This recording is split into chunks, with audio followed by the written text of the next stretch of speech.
ನಾನೇನು ಹೊಸದಾಗಿ ಹೇಳೋದು ಬೇಡ. ಆದರೂ ಈ ಚಿತ್ರದ ಒಂದು ಮೊದಲನೆಯ ಒಂದು ಪತ್ರಿಕಾಗೋಷ್ಠಿನ ಇಲ್ಲಿ ಮಾಡ್ತಾ ಇದ್ದಾರೆ. ತುಂಬ ಖುಷಿಯಾಯಿತು ನನಗೂ. ವಿಷ್ಣು ಅವರಾಗ್ಬೋದು, ಶರತ್ ಸರ್ ಆಗ್ಬೋದು, ಪ್ರಭುದೇವ ಅವರಾಗ್ಬೋದು, ಡೈರೆಕ್ಟರ್. ನಾನು ಈ ಒಂದು ನಾನು ಫಸ್ಟ್ ನಿಮ್ಮ ಎಲ್ರಿಗೂ ಅದೇ ಒಂದು ಡೌಟ್ ಇರುತ್ತೆ, ಏನಕ್ಕೆ ಫಸ್ಟ್ ಇಲ್ಲಿ ಮಾಡ್ತಾ ಇರ್ಬೋದು ಅನ್ನೋ ಒಂದು ಕ್ಯೂರಿಯಾಸಿಟಿ ನಿಮ್ಮೆಲ್ಲ ಇರ್ಬೋದೇನೋ. ನಾನು ಇದೇ ಪ್ರಶ್ನೆನ ಕೇಳಿದೆ ನಾನು ಮೋಹನ್ ಬಾಬು ಅವ್ರನ್ನ. ಅವ್ರು ಒಂದೇ ಮಾತು ಹೇಳಿದ್ದು, ಚಿತ್ರಕ್ಕೆ ಭಾಷೆ ಅನ್ನೋದಿಲ್ಲ, ಆದರೆ ಎಲ್ಲೋ ಒಂದು ಕಡೆ ಮನಸ್ಸು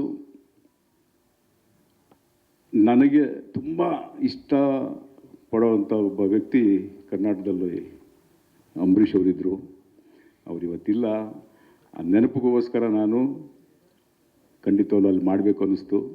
ಅದಕ್ಕೋಸ್ಕರ ನಾನು ಒಂದು ಪತ್ರಿಕಾಗೋಷ್ಠಿ ಅಲ್ಲಿಂದ ಶುರು ಮಾಡ್ತೀನಿ ನಾನು ಅಂತ ಮೋಹನ್ ಬಾಬು ಅವರು ಹೇಳಿದ್ರು ಈ ಮಾತನ್ನು. ತುಂಬ ಖುಷಿಯಾಯಿತು. ಯಾಕೆಂದರೆ ನಾನು ಕಣ್ಣಾರೆ ನೋಡಿದ್ದೀನಿ ಅಂಬರೀಷ್ ಅವರ ಮತ್ತು ಮೋಹನ್ ಬಾಬು ಅವರು.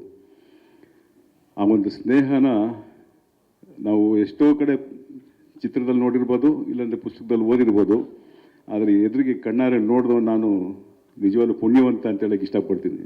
ಆ ಒಂದು ಸ್ನೇಹ ಖಂಡಿತವಾಗ್ಲೂ ಎಲ್ಲೂ ನೋಡಿಲ್ಲ ನಾನು ಆ ಥರ. ಸೊ ಅಷ್ಟು ಆ ಒಂದು ಸ್ನೇಹ ಅನ್ನೋದ ಇಲ್ಲ ಅಣ್ಣ ತಮ್ಮ ಅಂತಾರೋ ಅದಕ್ಕೇನು ಅಂತಲೂ ಗೊತ್ತಿಲ್ಲ ನನಗೆ. ಅಷ್ಟು ಖುಷಿಯಾಗೋದು. ನಿಮ್ಗೆಲ್ರಿಗೂ ಗೊತ್ತು ಅಂಬರೀಷ್ ಅವ್ರ ಸ್ವಭಾವ, ನಗಿಸ್ತಾ ಇರ್ತಾರೆ, ತಮಾಷೆ ಮಾಡ್ತಾ ಇರ್ತಾರೆ. ಸೇಮ್ ಅದೇ ಥರನೇ ಮೋಹನ್ ಬಾಬು ಅವರು.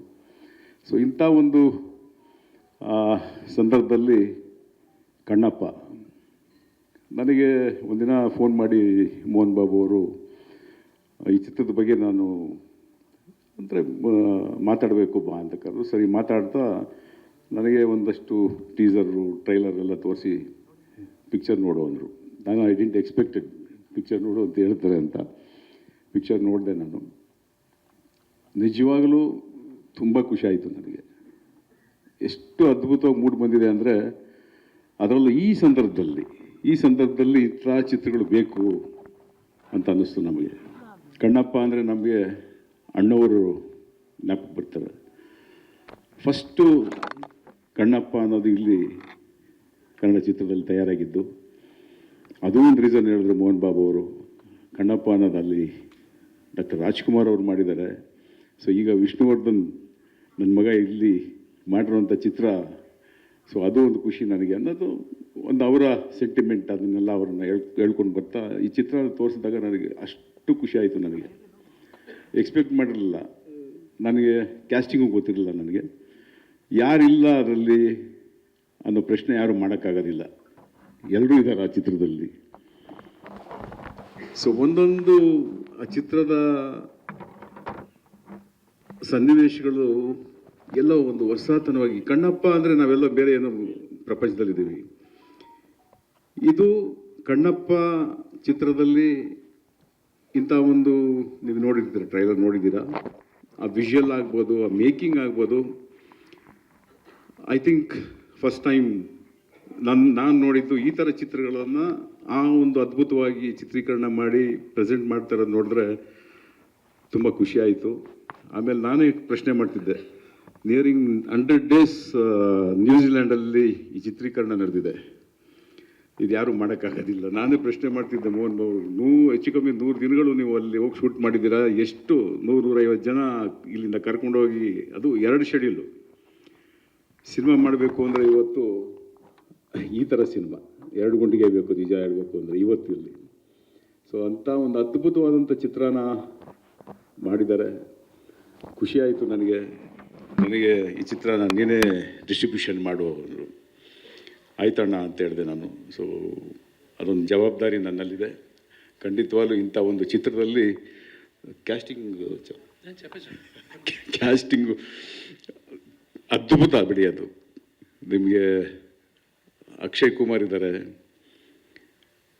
ಶರತ್ ಅವರು ಇದ್ದಾರೆ, ನೀವು ಇಲ್ಲಿ ನೋಡ್ತಾ ಇದ್ದೀರಾ, ಮೋಹನ್ ಲಾಲ್ ಇದ್ದಾರೆ, ಪ್ರಭಾಸ್ ಅವರಿದ್ದಾರೆ. ಸೊ ಈ ಥರ ಅಕ್ಷಯ್ ಕುಮಾರ್, ಕಾಜಲ್, ಈ ಥರ ಸುಮಾರು ನೀವು ಅದನ್ನು ಚಿತ್ರ ನೋಡ್ತಿದ್ದಾಗ ಅಲ್ಲಲ್ಲ ಬಂದು ಹೋಗೋದು, ಅರೆ ಇವ್ರು ಬಂದ್ರ, ಇವ್ರು ಇದ್ದಾರ ಆ ಪಾತ್ರಕ್ಕೆ ಹೊಂದ್ಕೊಳ್ಳೋ ಅಂತ ಒಂದು ಕೆಲವು ಸರಿ ಏನಾಗುತ್ತೆ, ಮಿಸ್ ಮ್ಯಾಚ್ ಆಗುತ್ತೆ ಕ್ಯಾಸ್ಟಿಂಗಲ್ಲಿ. ಕ್ಯಾಸ್ಟಿಂಗ್ ಸೂಟ್ ಆಗೋದಿಲ್ಲ, ಇವ್ರು ಹೆಂಗೆ ಸೂಟ್ ಆಗ್ತಾರೆ, ಅಕ್ಷಯ್ ಕುಮಾರ್ ಹೆಂಗೆ ಸೂಟ್ ಆಗ್ತಾರೆ ಈ ಕ್ಯಾರೆಕ್ಟರ್, ನೀವು ನಂಬಲ್ಲ, ನಾನು ಅದು ನೋಡಿ ಶಾಕ್ ಆಯಿತು, ಖುಷಿ ಆಯಿತು. ಸಾರಿ, ಶಿವರಾಜ್ ಕುಮಾರ್ ಅವರಿಲ್ಲ, ಶಿವರಾಜ್ ಕುಮಾರ್ ಅವರು ಪಾತ್ರ ಮಾಡಿಲ್ಲ ಇದರಲ್ಲಿ, ಇಲ್ಲ ಮಾಡಿಲ್ಲ. ದೇವರಾಜ್ ಅವರಿದ್ದಾರೆ, ನೀವು ತುಂಬ ಜನ ಇದ್ದಾರೆ ಹೇಳ್ತಾ ಹೋದರೆ. ಸೊ ಈ ರೀತಿ ಹಲವಾರು ಲೊಕೇಶನ್ಗಳಾಗ್ಬೋದು, ಕ್ಯಾಸ್ಟಿಂಗಲ್ಲಾಗ್ಬೋದು, ಮೇಜರ್ ಈ ಒಂದು ಚಿತ್ರದಲ್ಲಿ ಟೆಕ್ನಾಲಜಿನ ಬಳಸಿರುವಂಥ ರೀತಿ, ಟೆಕ್ನಾಲಜಿ ಅಂತೂ ಫ್ರೇಮ್ ಟು ಫ್ರೇಮ್ ಇದೆ ಇದರಲ್ಲಿ, ಆ ಥರ ಒಂದು ಚಾಲೆಂಜಿಂಗ್ ಆಗಿ ಮಾಡ್ತಾ ಇದ್ದಾರೆ. ಸೊ ಖುಷಿ ಆಯಿತು. ಇಂಥ ಒಂದು ಚಿತ್ರ ನಾನು ನಮ್ಮ ಕರ್ನಾಟಕ ರಾಜ್ಯದಲ್ಲಿ ಒಬ್ಬ ಡಿಸ್ಟ್ರಿಬ್ಯೂಟರ್ ಆಗಿ ನನ್ನ ಮೋಹನ್ ಬಾಬು ಅವರು ಚೂಸ್ ಮಾಡಿ ನೀವೇ ಮಾಡಿ ಅಂತ ಹೇಳಿದಾಗ ನನಗೆ ಖುಷಿ ಆಯಿತು. ತುಂಬ ಥ್ಯಾಂಕ್ಸ್ ಅಂತ ಈ ಸಂದರ್ಭದಲ್ಲಿ ನಾನು ಅವ್ರಿಗೆ ಹೇಳ್ತಾ, ಹಾಗೆ ನನ್ನ ಒಂದು ಪ್ರಾರ್ಥನೆ ಕನ್ನಡ ಚಿತ್ರ ಪ್ರೇಮಿಗಳಾಗ್ಬೋದು, ಇಡೀ ಕನ್ನಡ ಚಿತ್ರರಂಗ ಇದಕ್ಕೆ ನಿಮ್ಮೆಲ್ಲರ ಆಶೀರ್ವಾದ ಇರಲಿ. ಮುಖ್ಯವಾಗಿ ಮಾಧ್ಯಮದ ಮಿತ್ರರಲ್ಲಿ ನನ್ನ ಪ್ರಾರ್ಥನೆ ಅಷ್ಟೇ, ನಿಮ್ಮ ಎಲ್ಲರ ಆಶೀರ್ವಾದ ಈ ಚಿತ್ರದ ಮೇಲೆ ಇರಲಿ.